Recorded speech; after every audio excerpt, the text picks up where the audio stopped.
Hey guys, चलिए आज शुरू करते हैं आपकी क्लास 10th की बुक फुटप्रिंट्स विदाउट फीट का chapter number 7 and it is one of the most complex topic that you will ever read in your class 10th literature. So the title is the making of a scientist. तो जैसे कि नाम आपको बता रहा है, scientist की making मतलब what do we require to be a scientist. हमें क्या क्या जरूरत पड़ती है या हम एक साइंटिस्ट को तैयार करने के लिए किन किन इंग्रेडिएंट्स को अपने काम में लाते हैं। तो एक साइंटिस्ट कैसे बनता है, ये है चैप्टर का टाइटल। तो जैसा पता चल रहा है कि मेकिंग ऑफ अ साइंटिस्ट, तो इसमें होता क्या है, एक हमारे साइंटिस्ट होते हैं जिनका नाम होता है रिचर्ड ई ब्राइट। तो उनकी पूरी जर्नी बताई गई है कि वो कैसे एक साइंटिस्ट बनते हैं, उनके क्या क्या परसुएशन होती है, वो किस किस चीज को फॉलो करते हैं, अवॉइड करते हैं और उसके बाद वो कैसे साइंटिस्ट बनते हैं।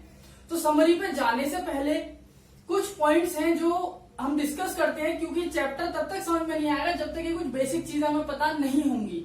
तो चलिए स्टार्ट करते हैं जल्दी से इंट्रोडक्शन से। तो जैसा मैं आपको बता चुका हूँ, रिचर्ड ई ब्राइट जो है ये एक साइंटिस्ट थे और इनको in the field of molecular biology and biochemistry, molecular biology and biochemistry, इन दोनों फील्ड्स में काम करने के लिए दो बहुत मोस्ट प्रेस्टिजियस अवार्ड मिले हैं, जिसमें पहला है शेयरिंग प्लो अवार्ड और दूसरा है सीयरले स्कॉलर अवार्ड। तो हमें अवार्ड के बारे में ज्यादा नहीं जानना, बस ये दो नाम याद रखने हैं। नंबर 1 सीयरले स्कॉलर, नंबर 2 शेयरिंग प्लो अवार्ड। इसके बाद बात कर लेते हैं कैरेक्टर्स की। तो एक कैरेक्टर जो हमारे मेन है वो है रिचर्ड ई ब्राइट, जो हमारे साइंटिस्ट होते हैं। इनके बाद बात करते हैं रिचर्ड ए वियरर। दोनों के नाम सेम है लेकिन आप कंफ्यूज नहीं होंगे। तो रिचर्ड ए वियरर जो होते हैं ये इनके सोशल साइंस के टीचर होते हैं, जो इनके लिए एक इंस्पिरेशन, एक आइडल का काम करते हैं। यानी रिचर्ड ई ब्राइट हमारे मेन कैरेक्टर किससे इंस्पायर होते हैं, अपने सोशल साइंस, अपने एसएसटी के टीचर से। बात कर लेते हैं इनके थर्ड कैरेक्टर की, वो है इनकी मदर, जो हमेशा से इनके लिए हर तरीके से she stood by for everything. अब अगर बात करते हैं फोर्थ कैरेक्टर, तो ये है डॉक्टर उर्को हार्ट। डॉक्टर उर्को हार्ट जो थे, इन्होंने ना बच्चों के ऊपर एक बुक लिखी थी और वो बुक थी the travel of monarch x. Book का नाम है the travel of monarch x. ये उन बच्चों के लिए बुक लिखी गई थी जिनको बटरफ्लाईज में इंटरेस्ट होता है। तो इस बुक में ये बताया गया है कि किस तरीके से बटरफ्लाईज अपने आप को सर्वाइव कराती हैं, किस तरीके से वो नेचर को अडेप्ट करती हैं, किस तरीके से वो टेम्परेचर, प्रेशर, इन सारी चीजों को मेंटेन करती हैं, किस मतलब सब कुछ बताया गया सिर्फ बटरफ्लाईज के बारे में।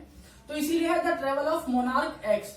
मोनार्क का मतलब होता है एक बटरफ्लाई की स्पीशी, एक बटरफ्लाई की स्पीशी। तो एक तरीके की बटरफ्लाई होती है जिसका नाम है मोनार्क। और इसमें यह बताया गया कि जब वो बटरफ्लाई ट्रेवल करती हैं तो वो किस तरीके से मरती हैं, किस तरीके से वो अपने आप को बचाती हैं, क्या क्या उनको दिक्कतें होती हैं।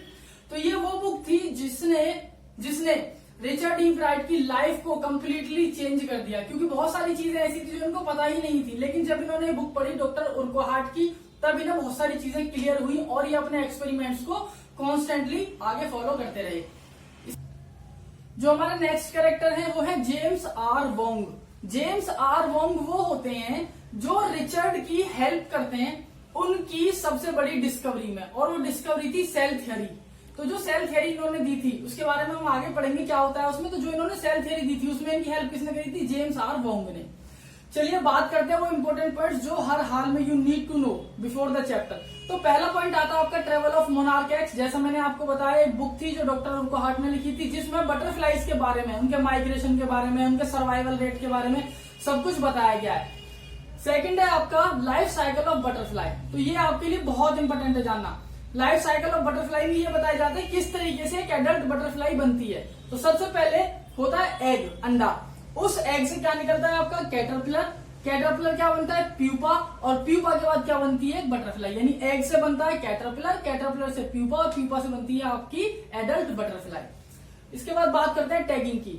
तो टैगिंग का मतलब होता है अगर हमें किसी की exact location, exact position, speed, velocity, distance, survival rate जानना है तो हम टैगिंग करते हैं। टैगिंग में होता क्या है, टैग होता है जो बटरफ्लाईज पे या जिसकी टैगिंग करनी है उसके ऊपर यूज करा जाता है। तो इस चैप्टर में बटरफ्लाईज पर टैग लगाए गए थे, ये जानने के लिए कि बटरफ्लाईज कितने दूर तक पहुंच जाती हैं, उनकी रेंज कहां तक है और क्यों वो आगे नहीं पहुंच पाती या वो क्यों एक पॉइंट पर आके खत्म हो जाती हैं। इसके बाद बात करते हैं जल्दी से आपकी मोनार्क और वाइसरॉय। तो मोनार्क बटरफ्लाई एक अलग बटरफ्लाई है, वाइसरॉय बटरफ्लाई एक अलग बटरफ्लाई, यानी इस चैप्टर में दो तरीके की बटरफ्लाईज के बारे में बताया गया है। पहली बटरफ्लाई थी आपकी मोनार्क बटरफ्लाई, दूसरी बटरफ्लाई आपकी वाइसरॉय बटरफ्लाई। तो इस चैप्टर में यह बताया गया था कि जो डॉक्टर उर्को-हार्ट ने बुक लिखी थी the travel of monarch x, उस बुक में एक थियरी थी और वो थियरी ये कहती है कि जो आपकी मोनार्क बटरफ्लाईज होती हैं उनको ना एक बीमारी लग जाती है जिस वजह से वो मरती हैं, और जो आपकी वाइसरॉय बटरफ्लाईज होती हैं वो भी बहुत जल्दी जल्दी खत्म होने लगती हैं। तो जो हमारे साइंटिस्ट होते हैं रिचर्ड ई ब्राइट, ये इसकी स्टडी करते हैं, तो ये बाद में इसको प्रूव करके दिखाते हैं कि ऐसा नहीं होता कि जो हमारी मोनार्क हैं, जो हमारी वाइसरॉय हैं, उनके खत्म होने का रीजन कोई वायरल फीवर नहीं है, कोई किसी तरीके की बीमारी नहीं है। ये खत्म इसीलिए होती है क्योंकि जो मोनार्क बटरफ्लाईज होती हैं वो खाने में टेस्टी नहीं होती। वो इसीलिए टेस्टी नहीं होती क्योंकि उनमें मिल्क वीड होता है, यानी कुछ कड़वापन होता है। और जो आपकी वाइसरॉयज होती हैं ये बहुत टेस्टी होती हैं। तो एक बर्ड है जिसका नाम है स्टारलिंग, तो स्टारलिंग बर्ड जो है वो वाइसरॉयज को ज्यादा पसंद करती है with comparison to monarch, viceroy को खा जाती है। तो इसीलिए जब टैगिंग करेगी तो ये पता चला कि वो जो बर्ड्स, हम ये सोचते थे कि भाई वो वायरल से मर रही है, वो एक्चुअली वायरल से नहीं मरी थी। स्टारलिंग बर्ड्स जो होती हैं वो वाइसरॉयज को खा जाती हैं, इसीलिए वाइसरॉयज का जो सर्वाइवल रेट था, जो जिंदा रहने का एक रेट था, वो खत्म हो जाता है। लास्ट में ये बात आती है डीएनए और ब्लूप्रिंट्स, यही आपकी सेल थ्योरी है। तो डीएनए बेसिकली होता क्या है? डीएनए आप ऐसे समझे जैसे एक ईंट है। तो जब हम घर बनाते हैं तो घर बनाने के लिए हमें ईंट चाहिए, तो ईंट है आपकी डीएनए। लेकिन जब हम घर का एक नक्शा तैयार करते हैं द मैप, वो मैप है आपका ब्लूप्रिंट। तो डीएनए और ब्लूप्रिंट में कंफ्यूजन नहीं होनी चाहिए। ब्लूप्रिंट मतलब होता है एक मैप किसी भी चीज का, कैसे हमें कोई घर बनाना है, और डीएनए क्या है? वो ईंट, वो मटेरियल जो हम यूज कर रहे हैं। तो डीएनए आपके कोड्स होते हैं, आपके जीन्स होते हैं जो आपको अपने नेचर से, आपको अपने पेरेंट्स से मिलते हैं, हेरिडिटी जिसको आप कहते हो। लेकिन जो आपका ब्लूप्रिंट है वो क्या है? वो सिर्फ मैप है जो आपके उस जीन्स को, उस डीएनए को ये डायरेक्शन देगा कि हाँ भैया आपको हाथ बनाने हैं बच्चे के, अब आपको पैर बनाने हैं। चलिए अब जल्दी से बात करते हैं समरी की। तो बात कर लेते हैं समरी की। तो समरी में होता ये है कि जो रिचर्ड ई ब्राइट होते हैं, जब ये 3 साल के होते हैं तो इनके जो फादर होते हैं वो एक्सपायर हो जाते हैं और इनकी फैमिली रहती है पेनिसिलेविया। तो इनकी जो मदर होती हैं वही इनकी केयर टेकर होती है और वो पूरी तरीके से इनका ध्यान रखती हैं, हर तरीके से वो इनको सपोर्ट करती हैं। अब होता ये है कि रिचर्ड ई ब्राइट को ना किंडरगार्टन टाइम से, किंडरगार्टन का मतलब होता है प्राइमरी स्कूलिंग, जब ये छोटे होते हैं तो वो जो इनकी स्कूलिंग होती है ना, उसी टाइम से बहुत शौक होता है बटरफ्लाईज कलेक्ट करने का। और ये अपने किंडरगार्टन तक, उस प्राइमरी स्कूलिंग तक ये 25 स्पीशीज ऑफ बटरफ्लाई कलेक्ट कर लेते हैं, 25 स्पीशीज। और जब ये वो स्पीशीज बटरफ्लाईज की कलेक्ट कर लेते हैं तो ऐसा लगता है कि इनके लिए साइंस का वर्ल्ड, साइंस की जो दुनिया थी, विज्ञान की जो दुनिया थी, वो तभी ओपन हो जाती है, क्योंकि बहुत क्यूरियस होते हैं, बहुत ईगर होते हैं बटरफ्लाईज के बारे में जानने के लिए। अब इनकी मदर क्या करती हैं? इनकी उस ईगरनेस को एक्सट्रीम लेवल तक पहुंचाने के लिए डॉक्टर उर्को-हार्ट का हेल्प लेती हैं। और मैं आपको पहले बता चुका हूँ, डॉक्टर उर्को-हार्ट वो थे जिन्होंने the travel of monarch x, जिन्होंने बटरफ्लाईज के ऊपर एक बुक लिखी थी। तो वो ना डॉक्टर उर्को-हार्ट को एक लेटर लिखती है कि भाई मेरा बेटा ऐसे ऐसे और बहुत अच्छे तरीके से बटरफ्लाईज की स्टडी करना चाहता है, तो बताइए मैं क्या करूं, आपकी बुक से कैसे हेल्प मिलेगी। तो डॉक्टर उर्को-हार्ट उनके लेटर के रिप्लाई में लिखते हैं कि आप उसको बोलो वो टैगिंग करे। अब टैगिंग क्या होता है ये भी मैं आपको बता चुका हूं। तो वो कहती है कि आप उसको बोलो टैगिंग करे वो, और टैगिंग के बाद जो भी उसका फीडबैक आता है वो मुझे उस बुक के लास्ट में लिख के वो भेजे। वो कहती है ठीक है। तो जो हमारे साइंटिस्ट होते हैं रिची, ये 6 महीने तक टैगिंग करते हैं, लेकिन उन्हें ऐसा लगता है कि जो रिजल्ट आना चाहिए टैगिंग से, बटरफ्लाईज पे वो एडहेसिव टैग्स लगाते हैं लेकिन उनको प्रॉपर रिजल्ट नहीं मिलता। अब होता क्या है, कई सारी बटरफ्लाईज होती हैं जो वापस आ जाती हैं, कई सारी ऐसी होती हैं जो 75 माइल्स से आगे पहुंच ही नहीं पाती। तो वो क्या करते हैं रिची, वो उस बुक को खोल के पढ़ना शुरू करते हैं एक बार दोबारा से। तो उन्हें पता लगता है कि जो हमारी बटरफ्लाईज होती हैं इनको ना 75 माइल्स के रडार में, उस रेंज में, उस बुक में लिखी थी थ्योरी कि वो एक डिजीज से मर जाती हैं।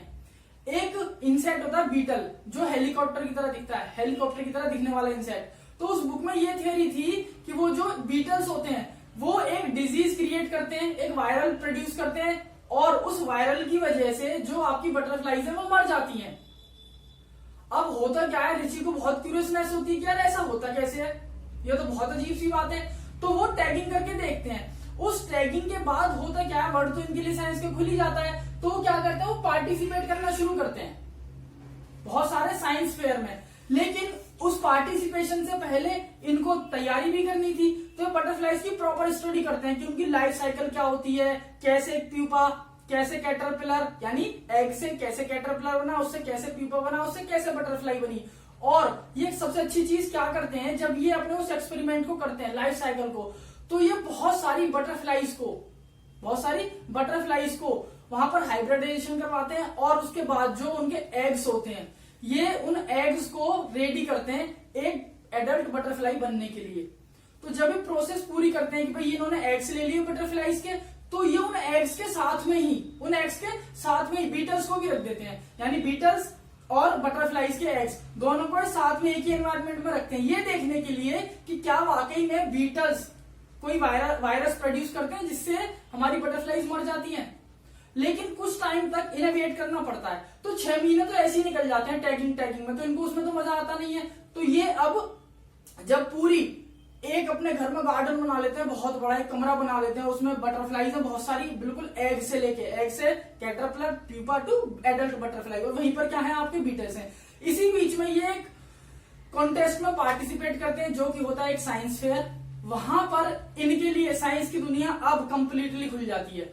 इन्हें पता क्या चलता है वहां पर साइंस फेयर में, ये ना फ्रॉग स्लाइड्स जो होती हैं, फ्रॉग टिश्यू, फ्रॉग के सेल्स, उनके ऊपर स्लाइड दिखाते हैं, फ्रॉग टिश्यूज की स्लाइड्स दिखाते हैं। अब इनको ये पता चलता है कि यार ये जो दुनिया है ना, ये मेरे जैसे लोगों के लिए तभी है जब मैं कोई रियल एक्सपेरिमेंट करूं, क्योंकि बाकी और लोग जो थे उन्होंने दिखाया था रियल एक्सपेरिमेंट, और मैं क्या दिखा रहा हूं, एक फेक एक्सपेरिमेंट, या जो दुनिया कहीं से भी गूगल से सर्च करके कर सकती है। तो मैंने जो फ्रॉग के टिश्यूज की स्लाइड दिखाई, उसमें तो कुछ नया मैंने किया ही नहीं, कुछ रियल ही नहीं था उसमें। तो ये सोचते हैं मैं कुछ नया करूंगा। अब इसके बाद होता क्या है, इसी बीच में ये फिर से अपना 7th ग्रेड में आने के बाद, अब आप एक चीज याद रखेंगे, जब किंडरगार्टन में थे तो उन्होंने 25 स्पीशीज कलेक्ट करी, फिर उन्होंने 4th to 6th ग्रेड तक बटरफ्लाइज को इकट्ठा किया, उनके एग्स इकट्ठे किए और बीटल्स के साथ रखा। इसके बाद इन्होंने 7th ग्रेड में पार्टिसिपेट किया, लेकिन ये वहां पर हार गए। जब ये वहां पर हार जाते हैं तो इन्हें ये लगा कि ये रियल साइंस नहीं है जो मैं कर रहा हूँ, रियल साइंस क्या है अब आने वाली है यहाँ से।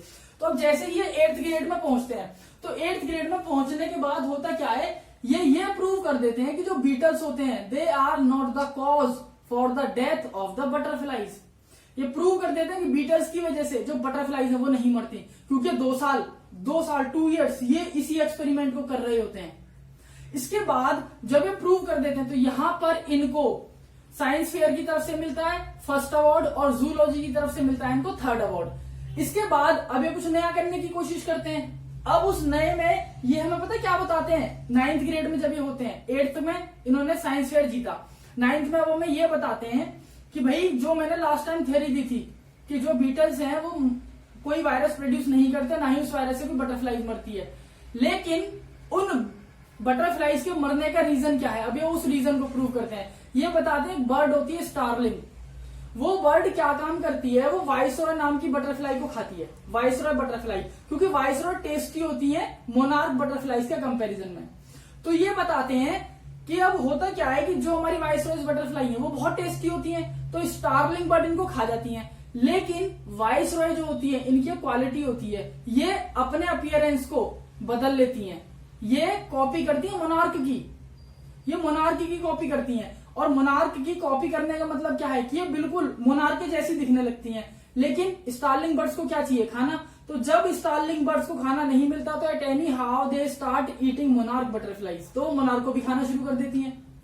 वाइसरॉय को तो खाती है, लेकिन जब वाइसरॉय किसकी कॉपी कर लेंगी, मोनार्क की, तो खाएंगी किसको, स्टारलिंग, मोनार्क को। तो स्टारलिंग मोनार्क को भी खाना शुरू कर देती हैं। इसी चक्कर में जो असली मोनार्क है वो भी गई, और जो नकली वाइसरॉय मोनार्क बनी है वो भी गई। तो अल्टीमेटली हुआ क्या, जो बटरफ्लाइज हैं उनका डिक्लिनेशन होना चालू हो गया, उनका सर्वाइवल रेट कम हो गया। अब ये अपनी 9th ग्रेड में ये थ्योरी प्रूव कर देते हैं कि बीटल्स जो होते हैं वो कोई वायरस प्रोड्यूस नहीं करते, ना ही उनकी वजह से बटरफ्लाइज मरती हैं। बटरफ्लाइज के मरने का रीजन क्या है, स्टारलिंग बर्ड्स, यानी स्टारलिंग बर्ड्स उन बटरफ्लाइज को खा जाती हैं। अब बात करते हैं, जब ये इस थ्योरी को प्रूव कर देते हैं तो क्लास 10th में इनको एक नया शौक चढ़ता है। अब ये सोचते हैं कि यार जो बटरफ्लाइज हैं इनके बिल्कुल सेंटर में जो बहुत गोल्डन स्पॉट होते हैं, क्या ये सिर्फ ऑर्नामेंटल है, क्या ये सिर्फ दिखाने के लिए, डेकोरेशन के लिए है? कुछ समय तक ये उस पर स्टडी करते हैं, उन हार्मोन्स के ऊपर स्टडी करते हैं और इन्हें पता चलता है कि वो जो गोल्डन स्पॉट है वो सिर्फ गोल्डन स्पॉट नहीं है, they are the hormones produced by the butterflies to make themself grow. यानी वो जो हार्मोन जैसे हमारे शरीर में होते हैं, बहुत सारे हार्मोन्स होते हैं, इसी तरीके से बटरफ्लाईज में जो हार्मोन्स होते हैं वो उस डेकोरेटिव प्लेस, उस गोल्डन स्पॉट पर होते हैं जो बटरफ्लाईज के बिल्कुल सेंटर में होती है। तो वहां से वो जो गोल्डन स्पॉट है वो सिर्फ डेकोरेशन के लिए नहीं है, वो सिर्फ कोई ऑर्नामेंट नहीं है, वो क्या है, हार्मोन्स। अब उन्हें ये तो उन्होंने बता दिया कि हाँ यहां से हार्मोन्स प्रोड्यूस होते हैं, लेकिन अब इन्हें ये भी प्रूव करना था कि हाँ भाई ये हार्मोन्स ही हैं।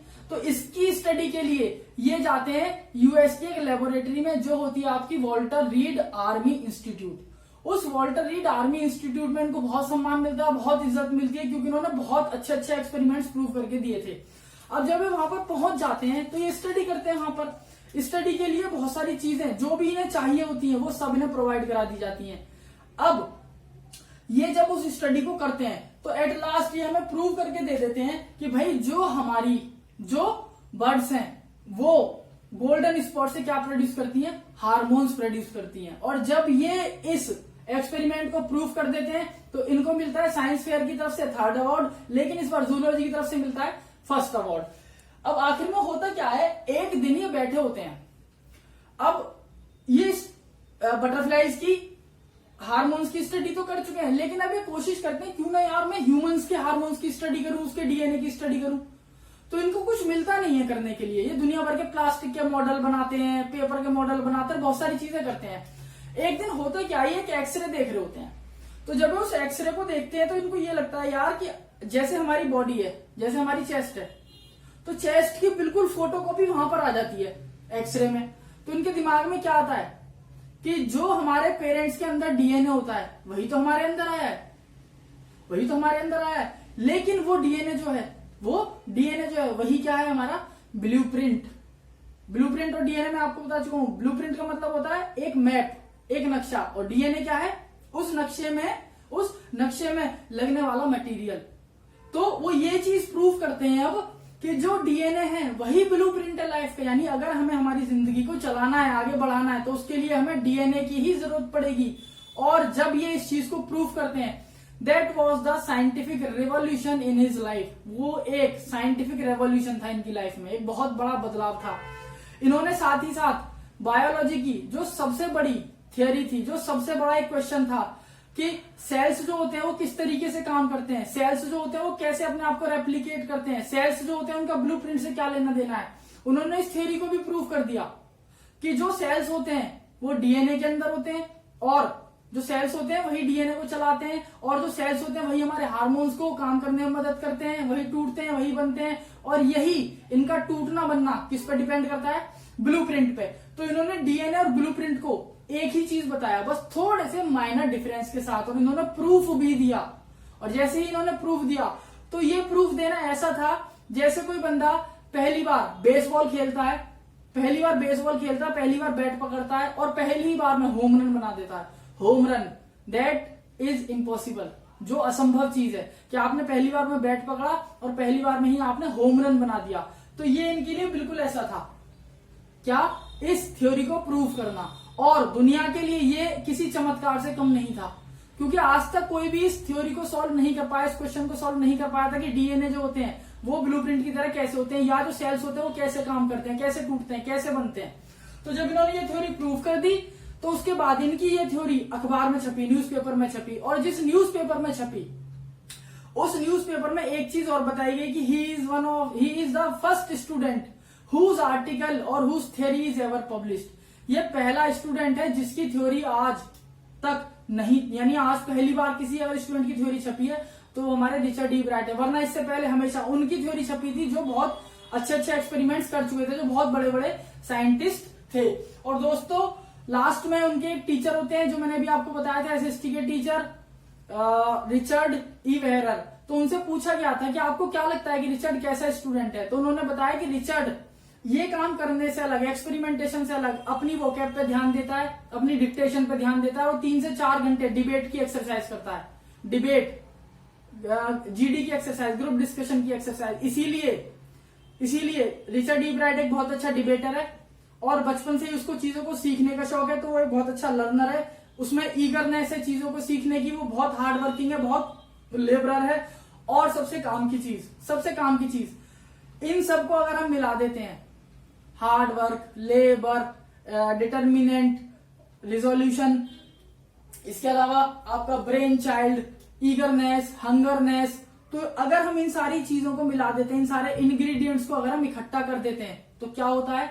The making of a scientist. यानी एक साइंटिस्ट को बनाने के लिए हमें क्या क्या चाहिए? ये सारे पॉइंट्स चाहिए। एक अच्छा डिबेटर हो, एक ब्रेन चाइल्ड हो, ब्रेन चाइल्ड मतलब बचपन से ही बहुत ब्राइट स्टूडेंट।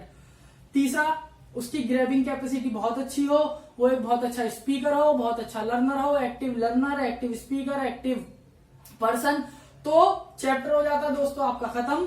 बस एक छोटी सी चीज है जो आपको ध्यान रखनी होगी, जब इन्होंने सेल थ्योरी दी डीएनए ब्लूप्रिंट वाली, तो उसमें इनकी जिसने मदद करी वो थे इनके क्लासमेट जेम्स आर वोंग, और जिसने बचपन से लेके इनके एंड तक इनकी हेल्प करी वो थी इनकी मदर, जो इनको बचपन से जानती थी। जो जब रिचर्ड ई ब्राइट फॉसिल्स को, कॉइन्स को, बटरफ्लाईज को, रॉक्स को इकट्ठा करते थे, तो इनकी मदर ही थी वो जो इनके लिए टेलीस्कोप, कैमरा, माइक्रोस्कोप लाकर इनको देती थी। तो दोस्तों चैप्टर हो जाता है खत्म।